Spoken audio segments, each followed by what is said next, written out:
Hello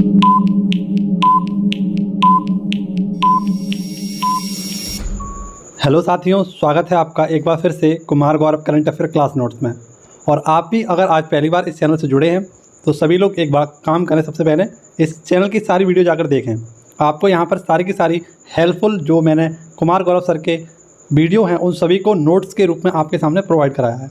तो आप सभी लोग पूरे पेशेंस के साथ, पूरी ईमानदारी के साथ आज की वीडियो अवश्य देखना। और चैनल यदि आपको पसंद आए तो अपने पास इसे संभाल कर रखना, उस लाल वाले बटन को आप दबा देना, उस चैनल को आप सब्सक्राइब कर लेना, ठीक है।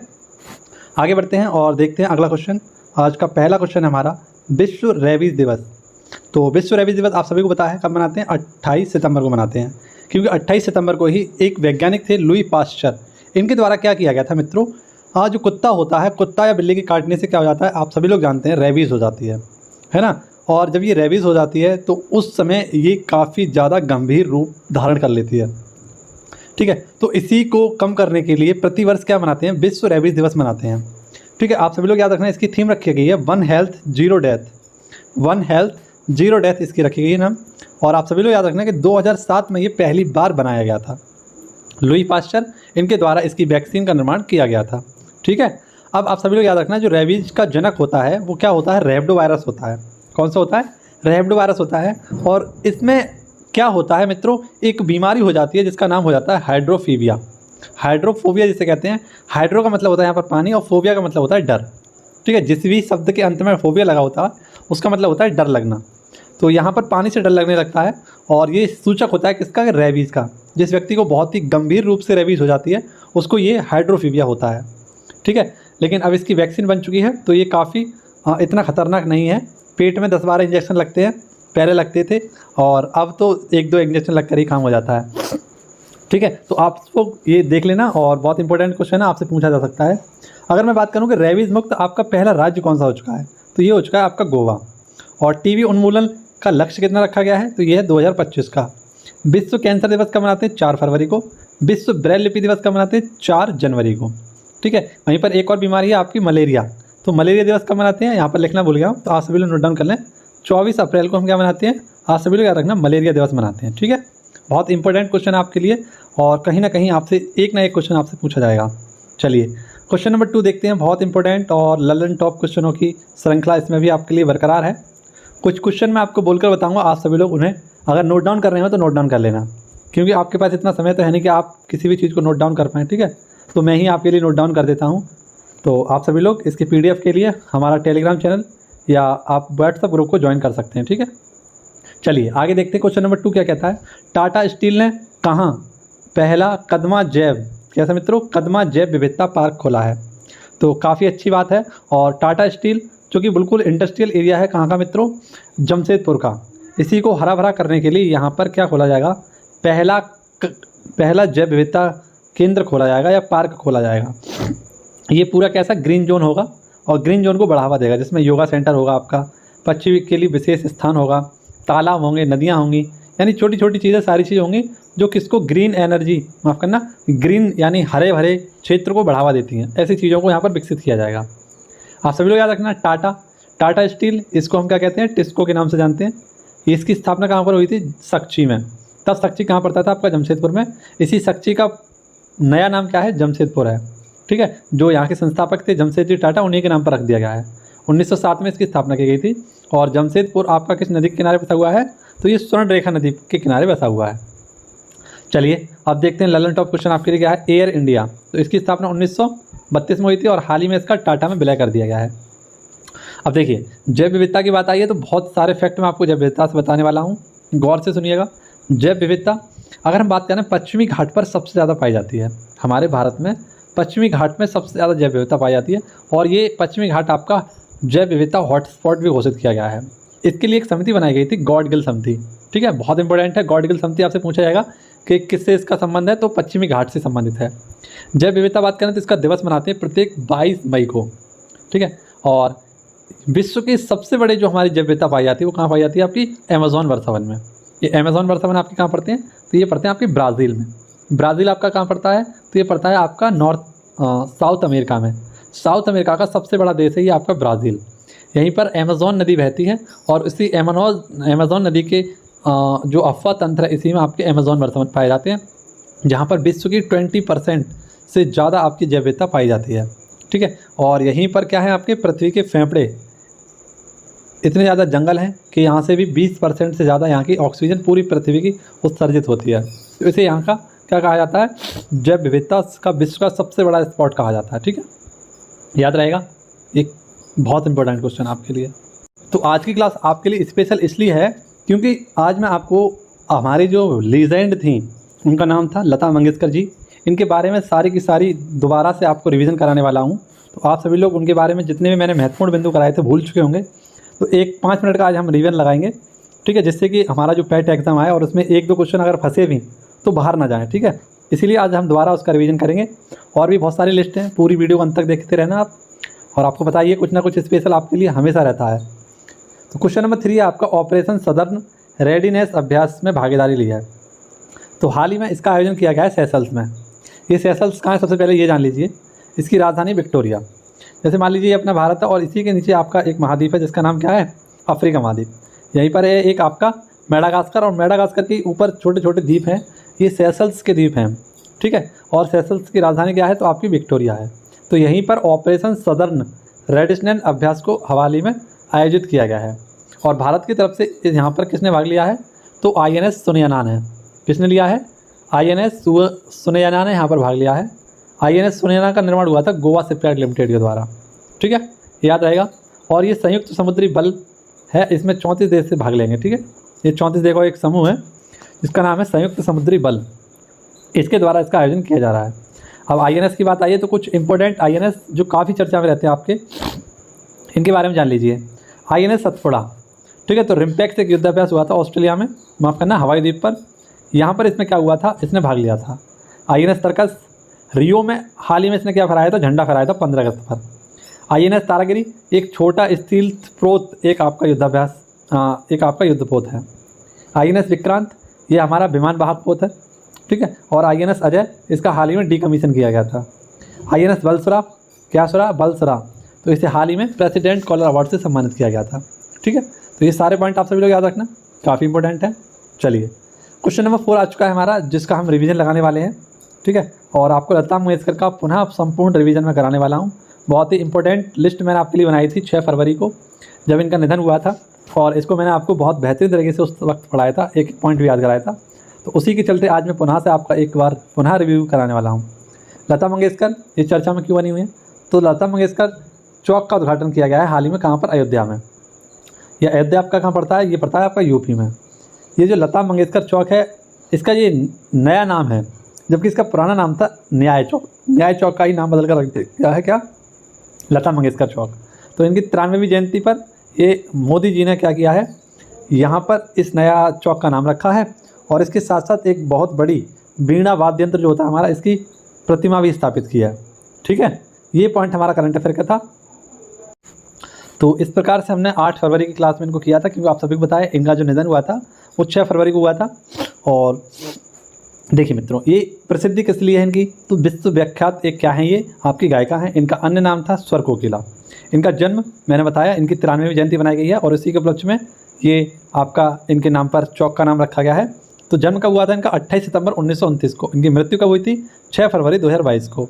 कहाँ पर हुई थी, तो एक अस्पताल था ब्रीच कैंडी अस्पताल, यहाँ पर इनका निधन हुआ था। ठीक है, इन्होंने 2000 से ज़्यादा गाने गाए हैं, और पहला गाना इन्होंने 13 वर्ष की उम्र में गाया था किटी हसाल के लिए। ठीक है, 36 क्षेत्रीय भाषाओं में इन्होंने गाना गा चुकी हैं, मराठी, बंगाली, असमिया में भी इन्होंने गाना गाया है। और 3 बार इन्हें राष्ट्रीय पुरस्कार से सम्मानित किया गया, 1972, 1975 और 1990। 6 बार इनको फिल्म फेयर अवार्ड दिया गया था, 1958, 1962, 1965, 1969, 1993 और 1994 में। इनको पद्म भूषण से भी सम्मानित किया गया 1969 में। इनको पद्म विभूषण से भी सम्मानित किया गया 1999 में। इन्हें दादा साहेब फाल्के अवार्ड भी दिया गया है 1989 में, यानी कि 89 में। और आप सभी लोग याद रखना, इन्हें सबसे भारत का सर्वोच्च नागरिक सम्मान 2001 में दिया गया था, और इसका नाम था भारत रत्न। ठीक है, इसके साथ साथ इन्हें 2007 में फ्रांस के सर्वोच्च नागरिक सम्मान से भी सम्मानित किया गया था, जिसे हम लीजर द ऑनर अवार्ड के नाम से जानते हैं। ठीक है, तो ये आप ये सारी चीज़ याद रखना। अब इसके नीचे क्वेश्चन आ गया है, तो इसका भी हम रिवीजन कर लेते हैं। अंतर्राष्ट्रीय मानव बंधुत्व दिवस। तो अंतर्राष्ट्रीय मानव बंधुत्व दिवस का मनाते हैं 4 फरवरी को, और 4 फरवरी को ही हम क्या बनाते हैं, जल्दी से कमेंट बॉक्स में छाप दीजिए। मैं आपका उत्तर का बेसब्री से इंतजार करता हूँ लाइव चैट में। लेकिन कोई भी लाइव चैट में अपना आंसर नहीं कर पाते हैं, या तो आता नहीं है या करना नहीं चाहते हैं। चलिए आगे देखते हैं। क्वेश्चन नंबर 5 है आपके लिए, और इसमें कुछ महत्वपूर्ण जानकारियाँ दूंगा, इनको आप सभी लोग गौर से सुनना। सऊदी अरब का नया प्रधानमंत्री, तो सऊदी अरब का नया प्रधानमंत्री बना है मोहम्मद बिन सलमान। हालांकि अभी नहीं बने हैं, कुछ समय बाद बन जाएंगे, लेकिन वर्तमान में यहाँ पर जो अभी हैं आज की डेट में वो है सलमान बिन अब्दुल अजीज़, ये इनके पिता हैं। लेकिन इनके कुछ तबीयत खराब होने के कारण इनके पिताजी ने इनका नाम घोषित कर दिया है कि यहाँ के अगले प्रधानमंत्री कौन होंगे, मोहम्मद बिन सलमान होंगे। ठीक है, ये पॉइंट आप सभी लोग याद रखना। सऊदी अरब आप सभी लोग जानते हैं एक हमारा कैसा खाड़ी देश है, और इसकी राजधानी क्या है, रियाद है। ठीक है, सऊदी अरब में ही आप सभी लोग याद रखना एक शहर है जिसका नाम है दुबई। आप सभी का सपना भी होगा दुबई जाने का, और कभी शादी वादी हो जाए, ठीक है, और पैसा वैसे कमाने लगो, नौकरी वोकरी लग जाए, तो यहाँ की एक सिटी खुलने वाली है जो 2030 तक बनकर तैयार हो जाएगी, और उस सिटी का नाम है आपका लाइम सिटी। ठीक है, यहाँ पर 0% कार्बन होगा, तो यहाँ पर आप सभी लोग बहुत अच्छी तरीके से घूम सकते हैं। तो ये काफ़ी बड़ा प्रोजेक्ट है जो आप सभी लोग याद रखना सलमान बिन अब्दुल अजीज़ के द्वारा यहाँ पर स्टार्ट किया गया है, जो 2030 तक बनकर तैयार हो जाएगा। ठीक है, तो इसका नाम रखा गया है लाइम सिटी। ये 4 भागों में विभाजित होगी आपकी लाइम सिटी, और बहुत ही खूबसूरत उम्दा किस्म की ये सिटी होगी, जहाँ पर विश्व भर के सभी जो जनता होगी पर्यटन करने जाएगी, घूमने जाएगी। क्योंकि आप सभी को पता है कि जो सऊदी अरब है ये क्या करता है, तेल का निर्यात करता है। लेकिन एक दिन ऐसा आएगा जब तेल ख़त्म हो जाएगा, तब ये पैसा कहाँ से कमाएंगे। तो ये पूरा का पूरा जो प्लान इन्होंने स्टार्ट किया है इसीलिए किया है कि ये अंत में क्या कर सकें, पैसा कमा सकें। जब तेल के कुएँ समाप्त हो जाए, है ना, संपूर्ण देश में तेल समाप्त हो जाए, संपूर्ण विश्व में तेल समाप्त हो जाएगा, तब ये इनकी सिटी इन्हें क्या करेगी, पैसा कमा कर देगी। तो इसके लिए क्या कर रहे हैं, पर्यटन को अब बढ़ावा दे रहे हैं आगे की भविष्य के बारे में सोचकर। चलिए अगला क्वेश्चन देखते हैं। देखिए मित्रों, बहुत इंपॉर्टेंट क्वेश्चन और आप सभी की परीक्षाओं में पूछे जाने वाला क्वेश्चन है। किसे chief of defence staff CDS नियुक्त किया गया है? तो आप सभी लोग याद रखना, जो हमारे सेकंड CDS होने वाले हैं वो कौन होंगे, आप अनिल चौहान होंगे। कौन होंगे मित्रों, अनिल चौहान। ये इन्होंने किसका स्थान लिया है? तो आप सभी लोग याद रखना 2019 में जो पहले हमारे CDS बने थे वे थे बिपिन रावत। बिपिन रावत जी का आप सभी को बताया दुर्घटना में इनका निधन हो गया, हेलीकॉप्टर दुर्घटना में। तो उसके बाद कुछ समय के लिए सेकंड CDS जो बनाए गए थे कार्यवाहक, वो बनाए गए थे आपके मनोज मुकुंद नरवणे। लेकिन अब जो स्थायी बन गए हैं वो कौन से होंगे, आपके अनिल चौहान। CDS ये होता क्या है, आप सभी लोग कह रहे होंगे सर ये CDS क्या होता है? तो ये आप सभी लोग याद रखना, इसकी फुल फॉर्म पहले तो आप सभी लोग याद रखना, चीफ डिफेंस स्टाफ। ये हमारे जो रक्षा मंत्री होते हैं उनके एक सैन्य सलाहकार होते हैं। ठीक है, और इसके साथ साथ जो तीनों हमारी सेनाएं होती हैं, जल, थल और वायु, इन तीनों सेनाओं के जो अध्यक्ष होते हैं इनका कोऑर्डिनेटर होते हैं। ये कौन होते हैं, कोऑर्डिनेटर होते हैं, उनको सलाह देने वाले होते हैं। ठीक है, आप सभी लोग याद रखना। अगर हम बात करें थल सेना अध्यक्ष वर्तमान में कौन है, तो आप सभी लोग याद रखना मनोज पांडे। वायु सेना अध्यक्ष कौन है, तो आप सभी लोग याद रखना BR चौधरी। और जल सेना अध्यक्ष कौन है आपके, तो R हरि कुमार। ठीक है, इस प्रकार से आप याद रखना, बहुत इंपॉर्टेंट है। इसी के साथ मैं आपसे पूछूं असम राइफल, असम राइफल के हेड कौन है, तो प्रदीप चंद्र नैयर। कौन है, प्रदीप चंद्र नैयर। अगर मैं आपसे पूछूं आपके NDRF के हेड कौन है वर्तमान में, NDRF के हेड कौन है, तो ये है अतुल करवाल। ठीक है, अतुल करवाल। मैं आपसे पूछूं ITBP के हेड कौन है, तो ये हैं आपके संजय अरोरा। ठीक है, मैं पूछूं आपसे गुरुग्राम की पहली महिला अध्यक्ष गुरुग्राम की पहली महिला पुलिस महानिदेशक कौन है, तो कला रामचंद्रन। ठीक है, मैं आपसे पूछूं यहीं पर कि आपके NCC के हेड कौन है, NCC के, तो ये है आपके गुरमीत पाल सिंह। ठीक है, लेफ्टिनेंट जनरल गुरमीत पाल सिंह। मैं आपसे पूछूं BSF के हेड कौन है, तो BSF के हेड है प्रधान है पंकज कुमार सिंह है। कौन है, पंकज कुमार सिंह। मैं आपसे पूछूं कि वर्तमान में हमारे मुख्य वैज्ञानिक सलाहकार कौन है, तो मुख्य वैज्ञानिक सलाहकार कौन है, अजय सूद। कौन है, अजय सूद। मैं आपसे पूछूं CISF के हेड कौन है, तो CISF के हेड हैं आपके कौन, शीलवर्धन सिंह। ठीक है, दिल्ली पुलिस के महानिदेशक कौन है, तो दिल्ली पुलिस के महानिदेशक हैं आपके कौन, संजय अरोरा, जो ITBP के हेड हैं वर्तमान में। ठीक है, यही हमारे दिल्ली पुलिस के हेड है। ठीक है, तो ये कुछ इंपॉर्टेंट सी नियुक्तियाँ थी जो डिफेंस स्पेशल से थी। आपको ये चीज़ आपको याद रखनी चाहिए आपकी जवानी पर। अगला क्वेश्चन है आपका, बहुत कम समय की दूरी रक्षा वायु प्रणाली का सफल परीक्षण किया गया है। तो हाल में very short range air defence system, जिसे हम शॉर्ट में कहेंगे BSHRADS, है ना, इसका हाल ही में सफल परीक्षण किया गया है चांदीपुर उड़ीसा से। और एक पोर्टेबल मूविंग मिसाइल होगी जिसे कहीं पर भी ले जाकर लॉन्च किया जा सकता है। ठीक है, तो इसका हाल ही में निर्माण किसने किया है, DRDO ने। DRDO डिफेंस रिसर्च ऑर्गेनाइजेशन, स्थापना 1 जनवरी 1958, हेडक्वार्टर नई दिल्ली। इसका वाक्य क्या है? तो वलस्य मूलम विज्ञानम इसका वाक्य है। और आप सभी लोग याद रखना, वर्तमान में इसके नए सतीश रेड्डी के स्थान पर जो हेड आए हैं वो कौन है आपके? समीर बी कामत। कौन आए हैं? Sameer B Kamath. Question number 8 देख लीजिए।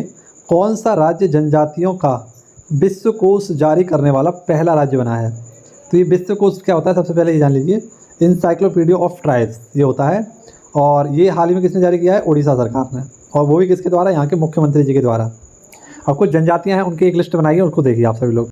देखिए मित्रों, मध्य प्रदेश की प्रमुख जनजातियाँ हैं गोंड जनजाति, है ना। ये वैसे गोंड जनजाति आपके उत्तर प्रदेश में भी पाई जाती है। लंबाडी, भील, बंजारा, कोल और मुरिया, ये कहाँ की? आपके मध्य प्रदेश की हैं। उत्तर प्रदेश की देख लीजिए। उत्तर प्रदेश की कौन कौन सी आपकी? खरवार, कोल और थारू जनजाति है। राजस्थान की देख लीजिए, बंजारा, भील, सांसी, मीणा, कोली और सहारिया। अगला क्वेश्चन है क्वेश्चन नंबर 9, रानीपुर वन्यजीव अभ्यारण्य। तो रानीपुर वन्यजीव अभ्यारण्य कहाँ पर होगा?